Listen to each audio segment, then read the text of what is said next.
له کومې سلامونه وړاندې کوم. اول خو ناصري صاحب باید یو پرمختللي روغتون ته ولېږول شي چې د ده علاج وسي. دی هغه چاته ګورو وایي چې د امریکا امپراتوري یې په ګونډو کړله، هغه چاته ګورو وایي چې 52 هیوادونه یې دلته ګونډه کړل، هغه چاته ګورو وایي چې د افغانستان په سراسر افغانستان کې امنیت راوسته، هغه چاته ګورو وایي چې لنډغرو ته یې د پای ټکی کېښوده. دغه پرون تصفیه چې په پنجشیر کې سوی دی د شمال یادونه وکړه. ګورئ دا معتصب خلک هر وخت د تعصب خبره کوي. که دا خلک په اوږو کېنوي له اوږو نه دې قطع کړل بیا هم درته کنځلې کوي. دا وایي په هلمند او په قندهار کې ولې تصفیه ونه شوله؟ د مواد مخدر مرکز و د مواد مخدر مرکز تیر سیکولریزم امریکا ناټو او جمع همدغه هیوادونه او همدغه حکومت چې دلته په کابل کې وجود درلوده دوی د مخدر موادو مرکز ته جوړ کړی و. په تیرو 20 کلونو کې د هر سړي کور ټکول شوی ده، په کور کې جنازې پرتې وي د یو پوچاک په خاطر باندې. ناصري صاحب هلته ته چیرته وي چې دغه جنایت او دغه وحشت دې غندلی وای؟ د قندوز مدرسه په دې خاطر باندې بمبار شوه، سبا بله ورځ به یې کلیزه وي، 200 ماشومان یې په وینو باندې لت پات کړه. ناصري صاحب هلته ته چیرته وي چې دغه وحشت دې غندلی وای؟ په تیرو 20 کلونو کې د افغانستان له جنوب نه نیولې له شرقه تر غربه نیولې د هر افغان کور لوټه لوټه شو، بمبار شو. ناصري صاحب هلته چیرته وې؟ ویده وې. تعصب تر دې حده پورې د امریکا د 20 کاله جنایتونو ته یو نامشروع حکومت د اشغال په پایله کې راغلی حکومت، هغه ته ته مشروع وایه. طالبانو ته ګورو وایه. طالب په 11 ورځو کې ټول افغانستان ونیو، ده ته ته ګورو وایه. د امریکا امپراتوري ړنګه کړه، ده ته ته ګورو وایه. دا وایي چې په شمال کې در کابل چرا تصفیه شروع شد؟ کابل د افغانستان پایتخت ده، باید په کابل کې تصفیه وشي. هغه جي کې چې حکومت ته خطر ده، نظام ته خطر ده، باید تصفیه وشي. دغسې بلاوې دا په پنجشیر کې نیولې ورسه په ټول افغانستان کې ما ته پیدا که. تیر 20 کالو کې د ډي ډي آر په نامه باندې د هر افغان کور لوټه لوټه که پنجشیر ته ولې نه تله؟ پروان ته ولې نه تله؟ کاپیسا ته ولې نه تله؟ دغه د خیرخانې کوتل چې د مفسدینو مرکز ولې نه تصفیه کېده؟ همدغه ځای چې اوس طالبان پکې تصفیه کوي. ناصري صاحب د تعصب عینه کې دې لرې که، یو نظام ته ګورو مه وایه. اوس مونږ خو د دې په خاطر باندې چې تصفیه مشروع سي امرالله صالح نشو راوستلی چې تصفیه پې باندې وکړو. هغه خو یو غل مفسد د امریکانو د ناټو د تجاوز په پایله کې راغلی یو ګروزي و. حکومت مجبور او مکلف ده چې خپل ولس ته امنیت ورکړي. تا ویلې په امریکا کې خلک اسلحې ساتي، یو چاقو څوک په امریکا کې نه ساتلی. موږ له اروپا او له امریکا نه خبر یو، د هغوی له قوانینو نه خبر یو. دلته د یو چا په کور کې زه وایم که طالبانو دغه تلاشي لږه نور هغه کړه کېدی چې د امریکانو دغه B-52 تیارې هم د همدغوی له کورونه راووځي. دا څه رقم حالت ده چې 40 دانې هغه مزایل هغه بمونه راوځي چې په ټوله دنیا کې مثال څوک نشي پیښولی. موږ ما د رفبام لیدلی و، دلته په د رفبام ولیده. دا بلاوې تا د څه شي دپاره ساتلي وو؟ خو که د اشغالګرو دپاره د ساتلي وو پنجشیر د ماته ثابته کړي چې له امریکانو سره جګړه کړې ده. خو 600 جنرالان همدغه غلامان او مزدوران د همدغه یوې ولسوالۍ نه وو؟ د روسانو سره پروتوکولونه نه وو کړي؟ 20 کاله ډي ډي آر اوس ولې دغه ولایتونه نه تصفیه کېدل؟ ټول جنایتونه له همدغه یوې ولسوالۍ نه کېده؟ له همدغه د کوتل خیرخانې کې د اختطافګر له منګلو نه افغانان راونه ویستل شو. ناصري صاحب تا ویل له طالب نه ټوپک لرې که نو طالب څه شی؟ زه تا ته وایم تا نه که دا نیکټایي زه لرې کړم ته څه شی سولې؟ په دې نیکټایي باندې څوک هوښیار او مسلکي نشي کېدلی. د طالب سره که ټوپک وي که نه، طالب د افغانانو الګو ده. دا زمونږ اتلان دي، زمونږ قهرمانان دي. مونږ یې د مفسدینو له شر نه خلاص کړلو، مونږ یې د لنډغرو له شر نه خلاص کړو، مونږ یې له اختطافګرو نه خلاص کړو. په تیرو 20 کلونو کې یوازې په میلیونونو افغانان په مواد مخدر اخته کړي دي. وګوره په افغانستان کې زه ګرځم، زه په کابل کې ګرځم، هغه سرتیری چې د هغه په وینو باندې تاسو اپارتمانونه جوړ کړل، په کور کې ډوډۍ نسته، بچې نهار ویده کېږي. د خلکو مځکې مو غصب کړلې. کوم ظلم او ناروا چې په دې 20 کلونو کې تاسو ونه کړل؟ ته راځې د تیر د طالب نه مخکې امریکایان راغلل دلته نظام و نظام یې چپه کړ. کابل چا په کنډواله بدل کړ؟ ولې هغوی ته مجرمین نه وایه؟ 70,000 کابلیان دا طالبانو وژلي که دا تاسو وژلي دي؟ دا همدغه لنډغرو کولابیانو وژلي دي. د تصفیې د کمیسیون د مشر خبره دې وکړه چې هغوی وایي ډېر سختې خبرې وکړلې، هغه د وخت تقاضا وه. امیرالمؤمنین چې کوم امر کړی ده چې د شپې به د چا کورونو ته نه ځئ، چې ثابته دي کوم څوک د تصفیې په خاطر باندې خلک تللي. بې ګازه تللی یم، په چیک پاینټونو ګرځېدلی یم. طالبان په همدغه باراني شپه کې قسم په خدای د ټوپک له څوکو نه باران څڅېده، ټول هر څه هغه وسایل هم ورسره نه وو. هغه د دې په خاطر ولاړ ده چې دغه خاینان دغه سلا انتقال نه کړي، ورته ولاړ ده چې سهار سي لاړ سي بیا تلاشي وکړي.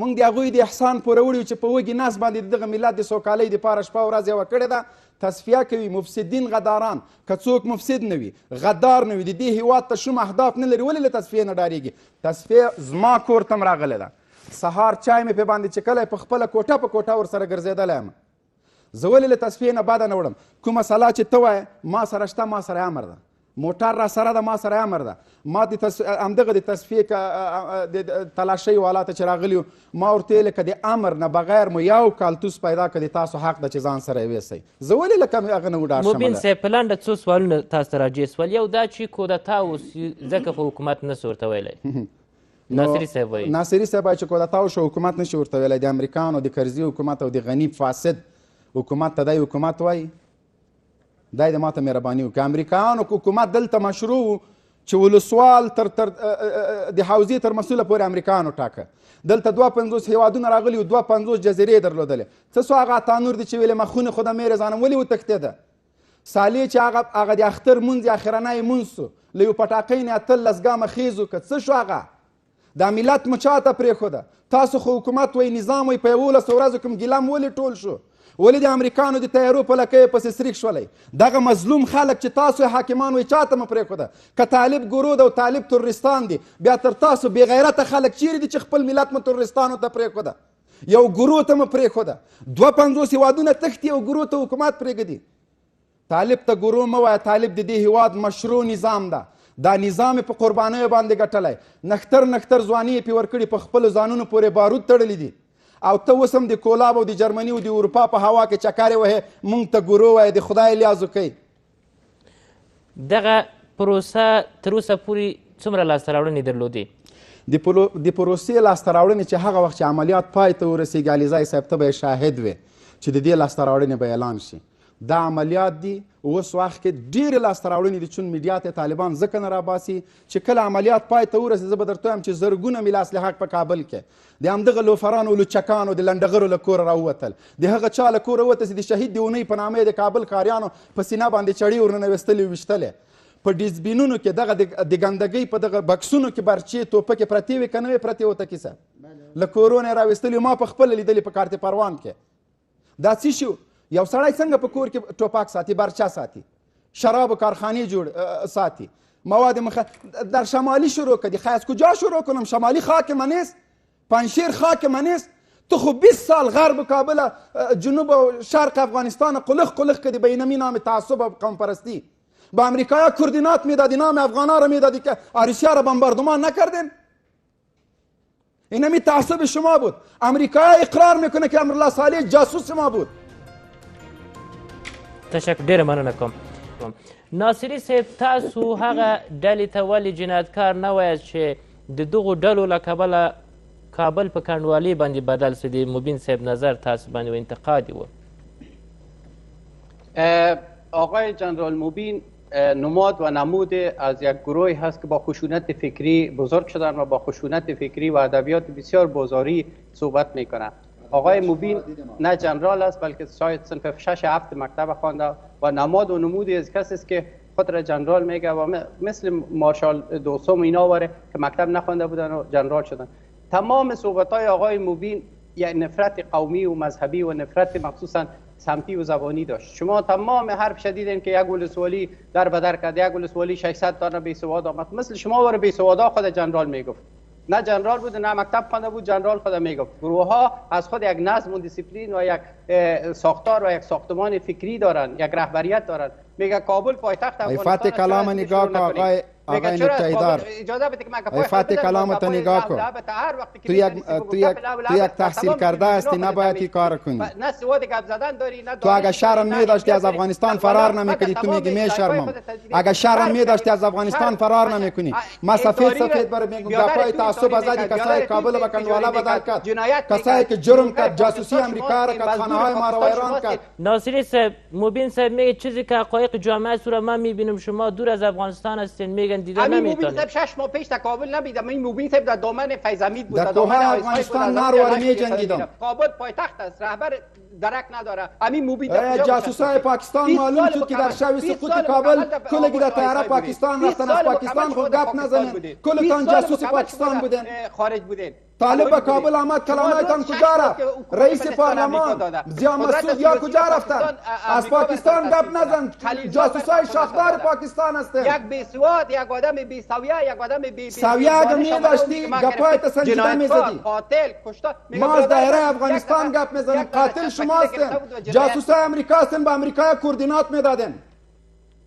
با پاکستان هم جاسوسشان شاوی فتح کابل کلانایت به کجا رفت؟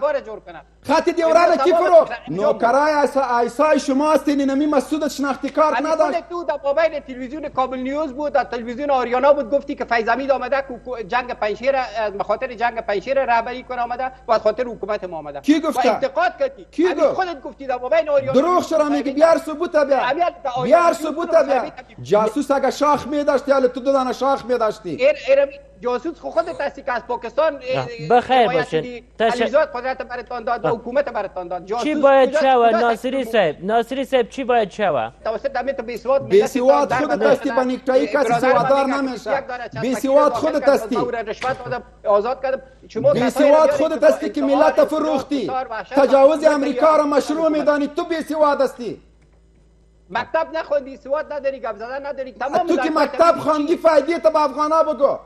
تو که مکتب خواندی کدام کار نیک کردی بگو.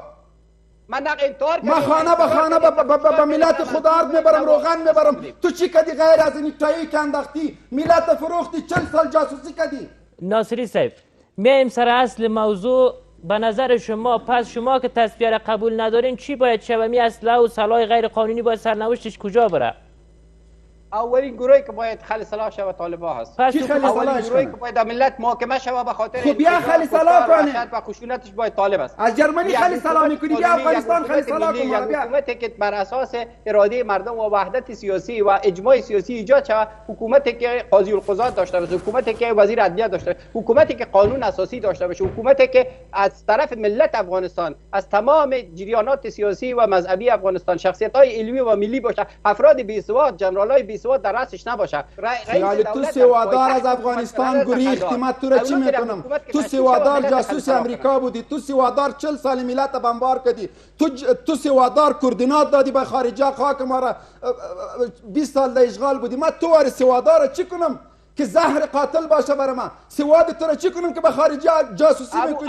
از دست تو به سواد ماندم. تو بودی که به خانه ما امریکایی‌ها را آوردی، تو بودی که دروازه مکتب سر ما بند کردی. اما امریکا شما رو به قدرت رساند. دیوانه هستی به قدرت رساند، به زور گرفتیم ما. امریکا شما رو به قدرت رساند. گپ زدن تا نمیفهمی، نیکتایی انداختی فکر میکنی که فیلسوف جهان شدی. پس چی باید شود؟ چی باید شود ناصری صاحب؟ 8000 عسکرش در کابل بود که شما ارگ گرفته. 8000 در میدان هوایی بود. این میگه پایره که برای ما میزدی، نر میشدی، برای اسکات میلر میزدی، برای جو بایدن میزدی، برای از او سر خم کرده بودی، نوکر حلقه به غلامش بودی، برای ما معلوم نیستی. اشرف غنی را با کدام چشم گپ میزنی بلی از خدا؟ صدها مصاحبه مکت تلویزیونا هست. تشکر ناصری صاحب، تشکر. یک آدم بی تعلیم هستی. لامکانان څخه ایله کو چې ځینې شیان راوتلي دي، ځینې اصلي دغه په تصویر کې وښیي چې مبین صاحب نظر پرې ورکړي دا کوم ځای کې ترلاسه سوي دي؟ مبین صاحب دا د کومه ځایه څه وخت ترلاسه سوي؟ دا به ناصري صاحب نه پوښتنه وکړو. دا خو داسې وړوکی شی هم نه دی، سړی په جب کې هم نه جایږي، په کور کې هم نه جایږي. زه دې جناب نه پوښتنه کوم چې 20 کاله ډي ډي آر سو، امریکان راغله، د کرزي حکومت کې هم دا جرات نه و، د غني په حکومت کې هم نه و. دغه شیان هم چیرته ساتلي وو؟ د دې ضرورت څه شی ده؟ په پنجشیر کې قلي اردو شته، په پنجشیر کې دفاع وزارت شته، په پنجشیر کې نور داسې ځایونه شته چې تا پکې دا ساتلي دي؟ ته وګوره په خدای په ټول ژوند مو ولاکه لیدلي دي، خو نه د توفانچې مرمۍ دي، نه د کلشینکوف مرمۍ دي، او نه یې څوک همداسې انتقالولی شي. خو غلا مو کړې وله، دفاع وزارت نه مو 30 کاله مخکې ویوړل، همدغه باندې نازېدلی، همدغه باندې ملت وژه. دا اوس وګوره په یو موټر کې یو دانه راځي. که چېرته تاسو وایئ چې دا مو د دفاع په خاطر ساتلي وو، له چا نه مو دفاع کوله؟ امریکان خو ماوښیګانو په کور کې مو ساتل، دفاع مو له چا نه کوله؟ روسانو سره خو مو پروتوکول کړی و. دغه اسلحې مو څه ته ساتلې وې؟ بیا دې ښه ته لاړ شه، ده وویل چې په هلمند په ټول قندهار کې په ټول افغانستان کې وګوره دغسې بلای ولاکه پیدا کړې. نو تا خو د مونږ په کور کې یو پوچک هم پرې نه ښوده. امریکانو ته به د کوردینات ورکول، که یو چا به د امریکانو سره جګړه کول، هغه د زندان تورو تنبو شاته واچو، کور دې ورته بمبار کړه، ودونه دې بمبار کړه، جنازې دې بمبار کړه. بیا د تعصب خبرې هم زه کوم. زه که متعصب وایم ما په دري داسې خبرې نه کولې. ته نرشه، که ته متعصب نه یې 2 جملې د پښتو ووایه، مهرباني وکړه. دواړه ژبې زمونږ رسمي دي. ما افتخار میکنم که افغان هستم. ما سر از این افتخار میکنم که ما دری صحبت میکنم. تو اگه تعلیم داری 2 کلمه 2 جمله پشتو رو بگو. در مکتب خود تو باید پشتو رو یاد میگرفتی. ضربی زبانی پشتو رو بگو، ما تعلیم تو رو قبول دارم. ما هم برات میگم، تو هم میگم. ناصری صاحب توازن برابر شه و جوابشان بدید. با پشتو هم بگو، با دریام بگو. ما باز میگم که تو مکتب خوندی. علیزاده صاحب، آقای جنرال موبین اول حمله کردی. ایفات کلام یاد نداری. تشکر. سر باید سر تو مکتب بخوانم. بخاطر از اینکه از ابتدا تا انتها حرفای ضد نقیض، حرفای بسیار ناصری صاحب درنو څه چې مو واورېدل دا د میلمنو خپل نظر و. موږ د هر چا نظر ته احترام لرو. د پرمختللي او افغانستان Watch the best Bistrom TV channel and YouTube.